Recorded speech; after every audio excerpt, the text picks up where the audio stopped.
Hello, everybody, and welcome to another episode on our BTTC YouTube channel. Again, I am Maggie, and today I am here with John Paul, who is a school-based clinician, and he's going to share a little bit about who he is, and especially because this month is anti-bullying month, we thought that it'd be a great idea to interview a school-based clinician. So I'm going to hand it over to John Paul to introduce himself. All right. Thanks, Maggie. And thank you, everybody else. My name is John Paul Simon. I'm a member of Care Plus's school-based division, which is really cool because there's therapists in the school setting, there's Care Plus in the school community. I'm actually a licensed marital and family therapist, which again, it's fairly comedic to my students. I tell them I'm the marriage counselor over at the school, but it's an interesting perspective, and I hope to be able to share a little bit about Care Plus's role in the school-based division, and also what a therapist's role is in regards to anti-bullying and just the story that's been a tumultuous and sort of fun-filled year, and I'm excited just to be on with you guys. Yeah, thanks so much. And actually, you brought up a good point about your licensure as a licensed marriage and family therapist. So can you talk to us a little bit about what that means and how that might be different from other licensures as well? Sure. So in the therapy and the mental health community world, there are a number of licensures regarding professionals who provide care and service to the community. Some familiar licensures you guys may have heard of are LPCs, which are your licensed professional counselors, or LCSWs, which are licensed clinical social workers. LMFTs are actually an offshoot from social work. We became popular around the 60s and the 70s, so we're under the same examination board, under the same licensure board, except we're specialized in regards to how we conceptualize and provide care regarding our clients. So, a little bit of my joke earlier about being a marriage counselor at a school, the way many marriage and family therapists view therapy, it's never through just one individual. Although an individual, whether a student or any other client, carries and writes their own story, change and impact occurs throughout the system that they reside in, whether it's their family, the school, the community, and the state and the nation at large. That's so interesting. So I really like how it's a different, a little bit of an added layer of a perspective. And I'm sure that maybe your schooling or background and your classes kind of taught you more in depth about that versus than if you were in school and going for your LCSW. I think that when you enter a specialized field, you get a little bit of like a very focused view in regards of care and in regards to how you conceptualize cases. But the cool piece about being a systems therapist, it's what I usually present myself as, we'll always honor the providers around us. So for me, it's not just being a individual family therapist, but it's being part of a larger team. I get to work with social workers at the school. I get to work with occupational therapists. I get to work with educators. I get to collaborate with the psychiatrist over at Care Plus. So it is truly a team effort when it comes to the marriage and family therapy world. That's awesome. And that must be very rewarding, and also a nice network of support as well. To be able to consult with those other clinicians and educators and whatever stakeholders in the student's life is important in that moment. Yeah, 100%. Having access and having genuine supports for students, whether or not they feel it in the home or they feel isolated in a school setting, our ultimate aim is always to say, listen, you do have supports. There's a whole team that's got your back, and no matter what you're going through, we are going to guide you and support you in that sense. That's incredible. Thank you for sharing that. And I know, you and I had kind of talked a little bit about this earlier, is that you have a lot of work in narrative therapy, and some of our listeners might not really know what that is or hasn't even heard of it before. So would you be able to tell us a little bit about that? Sure. So when it comes to therapy, on the back end of things, therapists have their own unique and individual styles. A lot of them can pull from very traditional, psychoanalytic. CBT is a phrase that you'll probably hear like out in public now. So that's cognitive behavioral therapy. Dialectical behavioral therapy it's another popular model. Narrative therapy, it's a bit of a general model, but it's the idea and the approach that a client and the process of therapy has to do with reconstructing and writing a new narrative or a new story. More oftentimes than not, the clients with whom we serve come into our offices, whether it be in the school or the mental health offices we have at Care Plus, and they come in experiencing stories or perspectives thrown on them. For them, they are a summary of experiences or judgments given by other people. The idea of what narrative therapy is, it's being able to dissect the experience that a person has and being able to reconstruct that story into one of resilience and one of positive growth. And so that's a little bit of my spin in regards to narrative therapy. My catch-all or my catchphrase when it comes to work and collaborating with the school, it's there's always structure in storytelling. Mhm. And I tell students, no matter what you're going through, if it's going bad, you get to decide how bad it is. Or if it's good, you get to decide how good it is. It sounds very empowering. I think it's a little bit of what the world really needs right now. There's so many events and there's so many things that may not necessarily be in our direct controls as individuals or just as folks, going through this life journey together. But in fact, there is a positive plot or a positive pathway, even within disasters, pandemics, or individual traumas that people can go through. Yeah, definitely. And like you said, there's a lot of things that are out of our control right now. So giving that sense of agency and empowerment to build that resiliency is going to be very protective for our students and our adolescents. And I know, when thinking about narrative therapy, that a lot of research has showed that it's effective with people of color. Would you be able to tell us a little bit about that?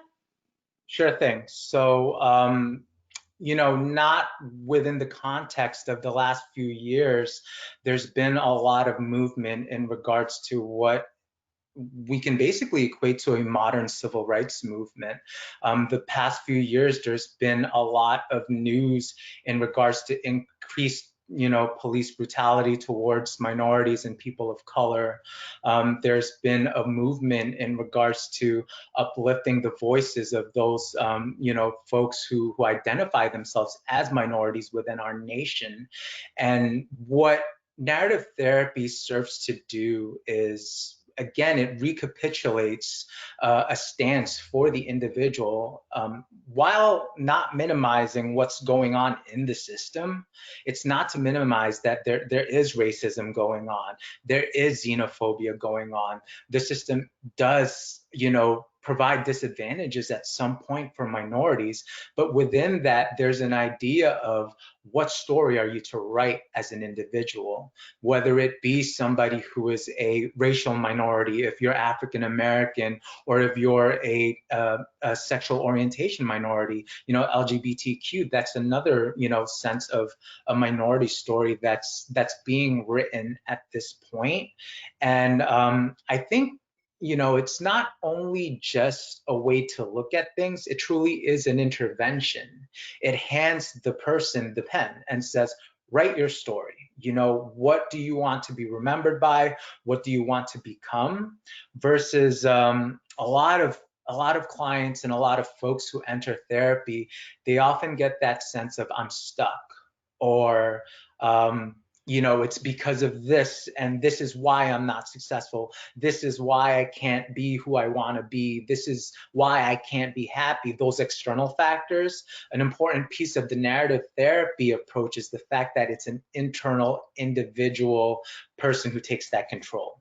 You rise above what the social situation is while honoring the existence and acknowledging the fact that exists.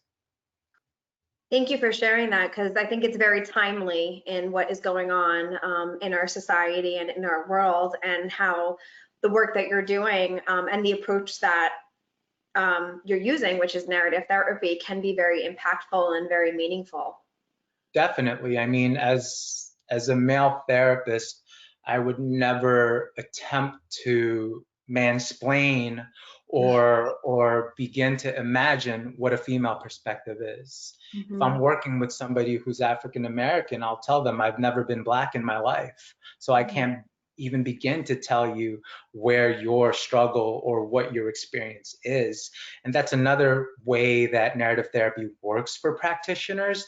It's that acknowledgement of sameness. Mhm. Um, we're here on a level playing field. I'm your audience. I want you to tell me. Take that expertise role and tell me what your life experience has been through whatever lens you decide to share it. It's so interesting. Very, very interesting. And now I'm curious. So my background, actually, as we were chatting about before, was that I was a school counselor, Yep. but I wasn't at the time wasn't working through Care Plus because I wasn't licensed. So I'm curious as to, like, if you could speak to the benefits of having your licensure and working in a school, and kind of what that's like for you. Sure. And I guess to tell you about those benefits, I would take a step back in terms of where I started my career.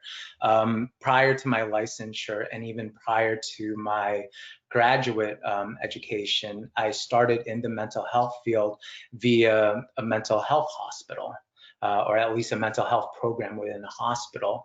And there's a lot of settings and there's a lot of options in which we can serve and provide mental health care for a community.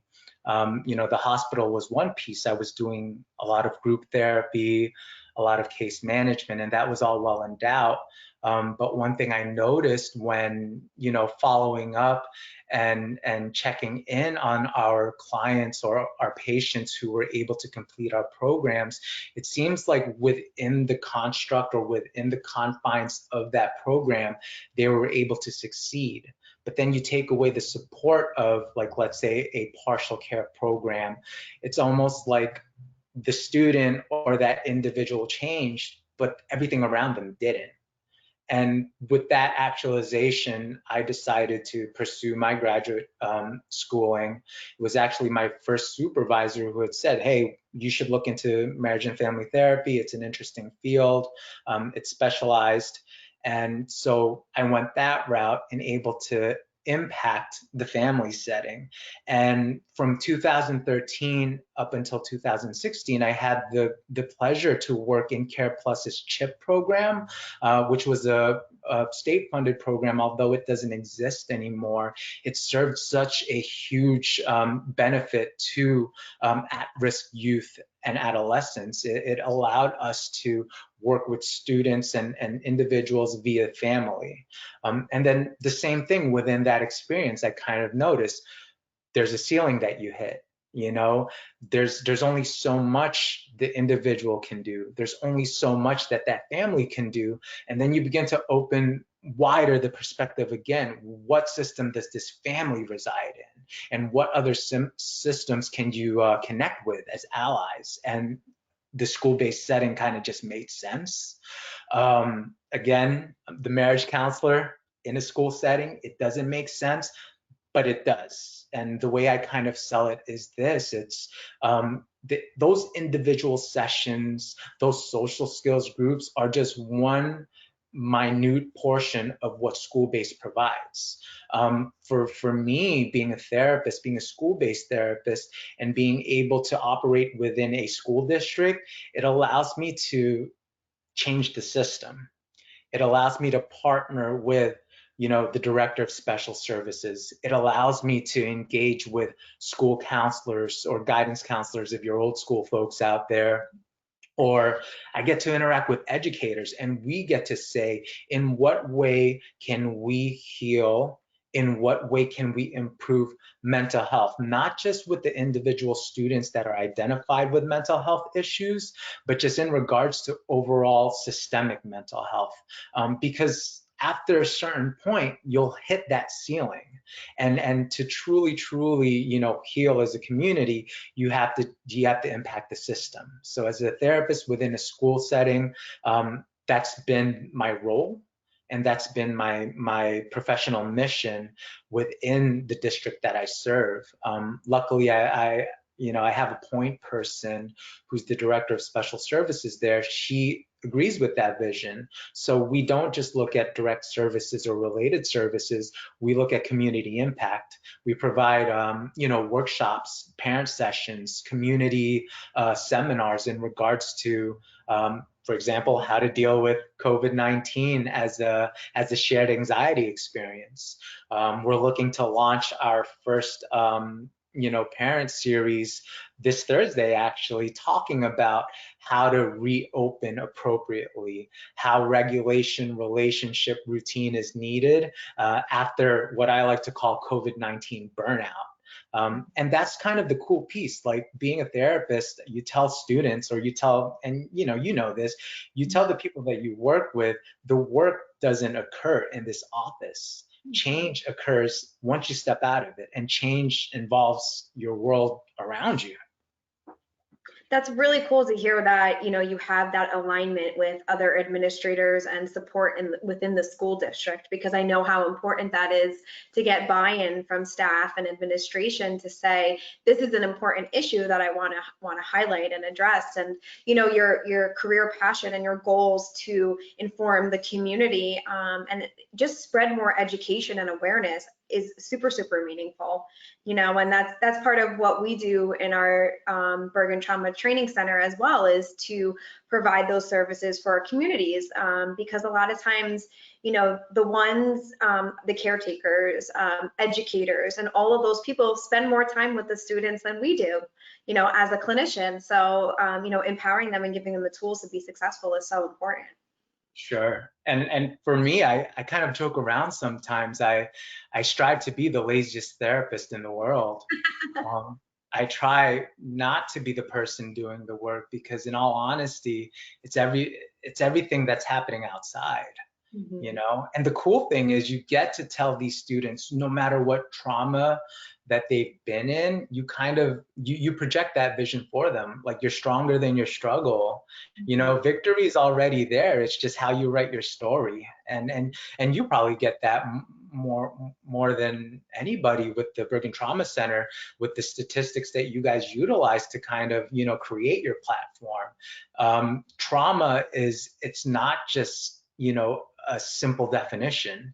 And each year we're learning more and more, especially in the school setting with social emotional learning goals. We kind of say, hey, we need to rewrite what the idea and definition of trauma is.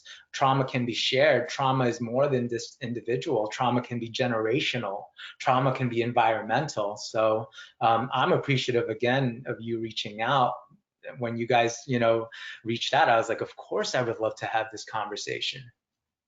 Yeah, and I'm glad that you brought that up, because a lot of people, when they hear the word trauma, they only assume it's one thing. But as you're saying, there's a lot of more layers to it. And when we do our trainings, we really encourage people to realize that you and I could go through the same event, and my response to it and my perception of it was that it's traumatic, and for you, you were able to power through it, right? So we might, the two of us might experience the exact same thing and have a different response to it. And then really utilizing that trauma-informed lens with our students and saying, what happened to this person, instead of like, is this student choosing to act this way? And instead of thinking about that, it's thinking of like, what happened, to really get their story. Yeah, and it goes back again, to that narrative sense of not what's wrong, but what happened. you know, and sometimes you'll get students and you'll get the label of like, oh, they're so disconnected or they just don't care, versus, that might be their grit and resilience showing up. That might be their response to the trauma that they've experienced. Don't count them out. You have to build that relationship, and trauma should never be a barrier to healing. Trauma should never be a barrier to creating a therapeutic alliance. Exactly. And you brought this up a little earlier, and I just wanted to bring it back into the conversation of, you talked about COVID and, working in a school. So I'm just curious if you're noticing anything in terms of COVID really impacting your students' mental health. Sure. So I guess if we look at the entire timeline from the closure in March, it's been a very interesting trajectory. Initially, there was this, communal call of action, traumatic impact that everyone felt at the same time. And there was this sense of novelty of, we're all in this together. You saw the signs being posted up, you saw the commercials going, and that in a sense was a big push in terms of togetherness. And as the summer went through, what school-based and the school districts really did was prepare for now. And in regards to what happens when we go back to school. And again, that definition is very different. Back to school is very different from town to town. But our larger piece and the larger goal was to have that dialogue, no matter how uncomfortable it is. And we've interviewed, in a sense, or we've had conversations not only with just students. Students have been the most resilient. It's interesting because it's the students who, and you think about, my population and my caseload, it's students who are school avoidant, who hate school, who absolutely despise their teachers. Their sentiment is, I miss this school, I want to be back. And the larger message is, we long for connection. And in regards to COVID, it's almost an afterthought, because schools and families, and I do believe Bergen County and the neighboring counties have done so well in terms of blasting out the message of these safety guidelines and protocols. The students have been able to kind of automate and say, like, yeah, you know what, we have to wear a mask if we go into the school, or we have to honor these guidelines through remote learning, or, as we're slowly reopening and having different cohorts come back in, the idea of like keeping your mask on, it's not an argument. And through interviewing teachers and paraprofessionals and other staff members, their anticipated anxiety was a lot higher than what their actualized experience was in return to this school. So I think there's a lot to say if you project a message of hope. If you say, like, yeah, we get it, it's scary, or we get it, like, it's still unknown, but that's okay because we're going to go through this together. And that's been it overall. And I think, there are individuals who may, have higher anxiety as things go along. We're closer to the winter. You'll hear things about a second wave. You'll combine that with our nation's election season. So you're getting a lot of trauma points and anxiety markers as the weeks go along.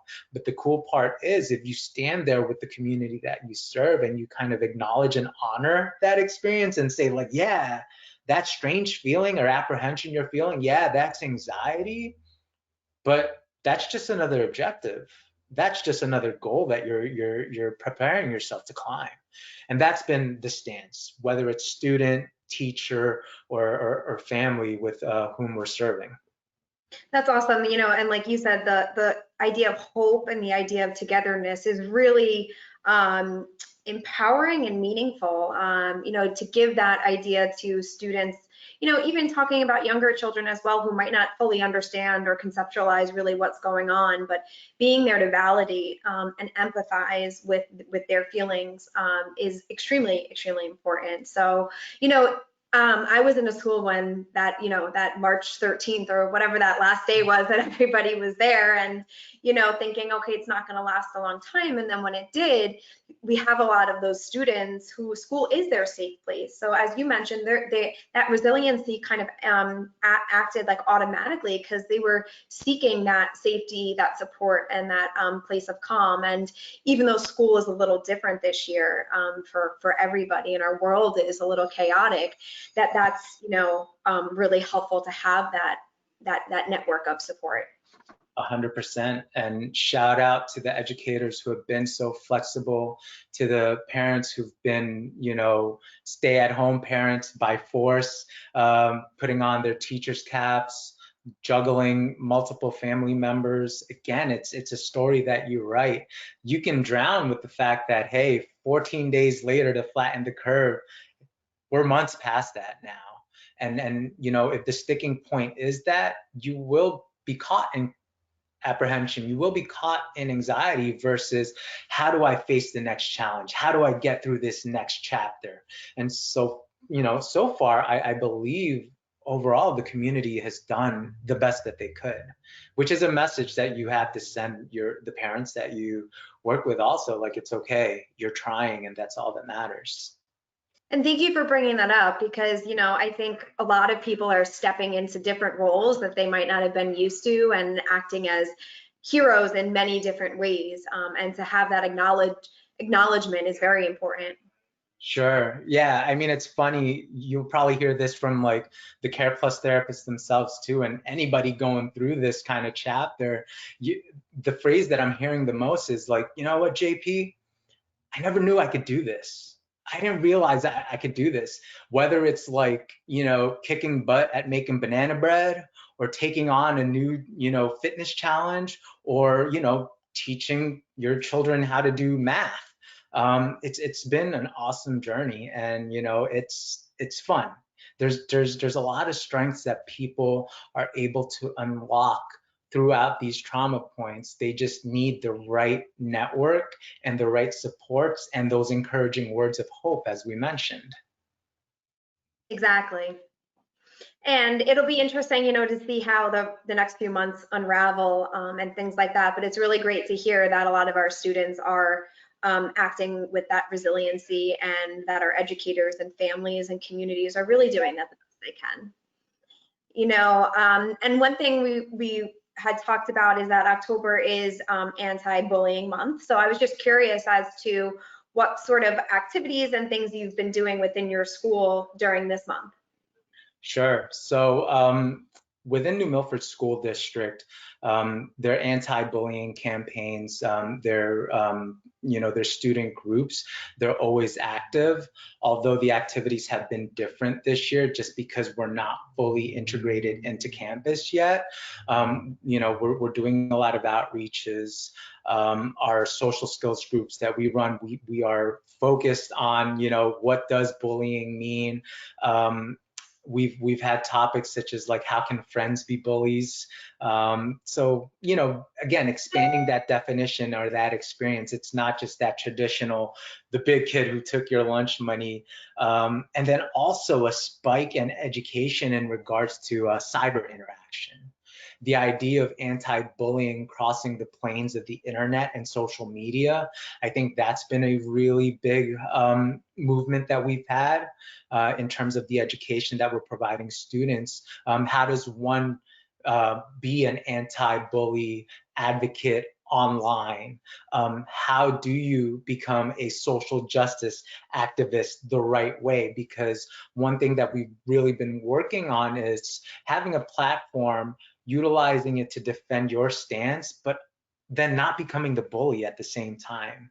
We're in this really shaky situation where like everyone's right and whoever disagrees, we're going to pounce on them. We're teaching them you don't want to become the bullies by accident either. 100%. And I'm internally laughing because I'm remembering when I did a lesson a few months, it was probably right before COVID, and I was with sixth graders, and we were doing role play activities.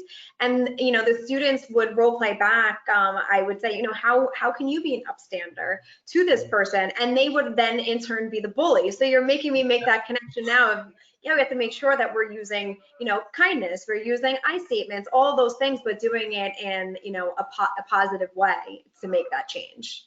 Yeah, I get kids kind of like saying, all right, if we're going to do a YouTube channel about this, how can you be the kind-hearted action hero and not the action hero who takes revenge on everybody? Because you do have kids who are like, hey, that's unfair and that's wrong. I'm going to go punch the bully in the mouth. And, you know, making that connection of, I don't know if that's helpful. So it's kind of fun. I like the fact that we can chat about that. I love the shared experience that you've had. Thank you. Yeah, and it's interesting because, you know, I'm sure you know this well, that, you know, we've always done anti bullying activities and, you know, different events throughout the school and the community. And as you said, you know, this October it might be a little different. Cyberbullying, and, you know, not I'm sorry, sending unkind text messages, all of that has existed. You know, it's just interesting how COVID's impacting that, because our students are more on devices now, so they have that ability to, you know, not only, you know, text somebody, but then Google message somebody while they're in a Zoom on a hangout or whatever it may be. We're on TikTok and Instagram and all those social media platforms, like they're just growing and growing. So giving our students the skills to be able to stop that and understand the impact that it makes is really important. Yeah, so good. So when we have guests on our YouTube channel, we like to ask them this one question, which is, in your opinion, what allows someone to overcome a trauma history? So what would you say to that? Wow, that's an excellent question, and I think for me, what I want my message or my answer to be is self. No matter what, you know, you're you. And before the interventions come in, before the networking begins, before the hard work of a therapeutic course of treatment even starts, that foundation is there. Self, it's you. Ultimately, you are the person who has experienced the trauma, and you're the person who will rise above that trauma. And so if you could implant that within somebody, and do it in a genuine manner too. You have to find that understanding when you tell somebody, you know, no matter what trauma you've been through, you will always be stronger than your struggle. Mean it. As a service provider, whether you're a therapist, a mobile worker, a screener, a teacher, a school counselor, acknowledge that and raise up that individual, no matter where they're at in their life journey. They can be miles away and years away from that trauma, or they could be living in that trauma at that point where you meet them. Always that reminder of self, like you as an individual are here. You're here, we see you, you matter, and you've got this. That's really awesome. You know, being there for that individual and whatever that they're going through is extremely important. So thank you for sharing that. No problem. It's been an amazing conversation having you on and being able to talk with you. Are there any last minute thoughts that you have? I just want to thank you again and the entire Bergen Trauma Center's team for having me on.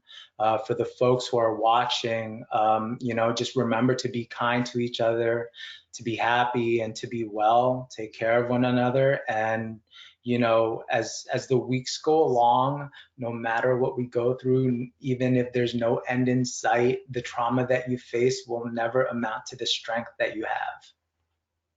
It's a beautiful message to leave our viewers with. So John Paul, thank you so much for being on with us today. No problem. Bye, everybody.